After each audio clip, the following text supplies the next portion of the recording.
All right, guys, let's start talking about the stock market and see how we can make some money. Looking at the S&P 500, a great day here today for traders. But overall, downtrend was broken today. Nice breakout. So if we look at the smaller time frame and analyze this, we know S&P 500 broke out and tested a 406, was rejected. Bears pushed it down to back to 400, just a little bit below that, and now it came back and pushed above that with the Fed meeting. The market took the Fed meeting in a very positive note. What we want to watch for is 413 level now, and that is a big level to watch now. 413, and if it breaks out from here, as you can see after market, it's still moving. If it breaks out from 413, our next big points are right up here at 429. So if it breaks out from here, it'll be interesting to watch. It is, however, back in this category where we've had massive sell-offs. So we want 420 is a big level, and where we had previous sell-offs, it is back in the zone. The bulls really need to push now to make sure that this move does not fail. However, I want to see a few days of consolidation in this price level, because this is getting to be a very aggressive move, and I will point something out to you guys.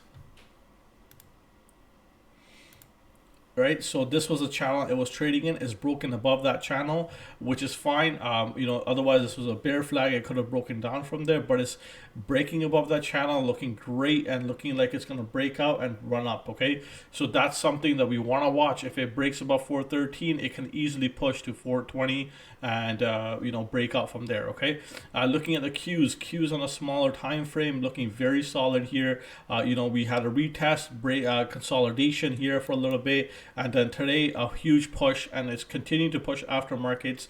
If it goes past a 305, which will be great, it'll be re-entering the zone that I have talked about multiple times in my videos, that this is where the massive sell-offs came, and this is where I have my buying point at 311. Right, if it gets to this, chances that we continue to push higher are very, very good.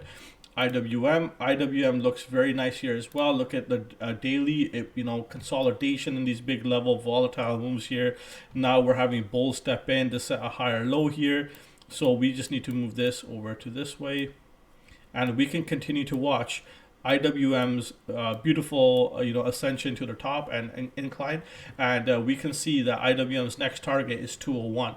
So now we can have a pullback and a consolidation that we will continue to watch this, and we will continue to see what happens in the next coming days. But 201 to 210 is a big level where IWM could really break out from. Looking at gold, gold looks massive here today. With the rest of the market, gold also went up. This is something that's interesting that I'm watching, is that the markets are doing well, gold is doing well with it. So that's something interesting to know. So gold is having a nice move. The buying point was here, and I talked about this. There's a lot of buying over the last couple of days into gold as well. So if we look at the smaller time frame, gold does look like it wants to break out, and the next level for gold that I have targeted on the weekly is about 186. If we can get above that, we're going back to 191, and gold is seeming to doing really well right now. What we want to talk about next is VIX. VIX is down, and I've talked about this. I want to see it below this, go back to 14, and we want volatility to be completely crushed and fall below this level and go back down to these levels right here around 11. So it is starting to show that, and that makes sense that market went up and there was strength in the market. The other thing I want to talk about today is KWEB, which is China. China is starting to consolidate here. It made a nice move after some consolidations. So China is looking like it's going to have some signs of recovery.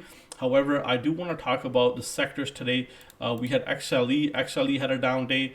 Commodities had a down day, and XOP, oil and gas. When these three sectors are down, all other sectors are up. I'm okay with that. That is information to me that energy and gas money is being drained from that and being re-input into growth stocks.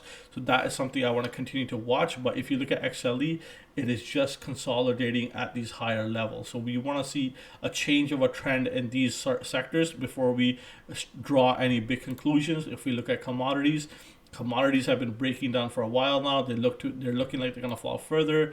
Oil and gas also look like it's about to fall. But we want to see critical levels being broken so we can confirm a trend change and take trades accordingly. So this was analysis for today. I'll see you guys tomorrow.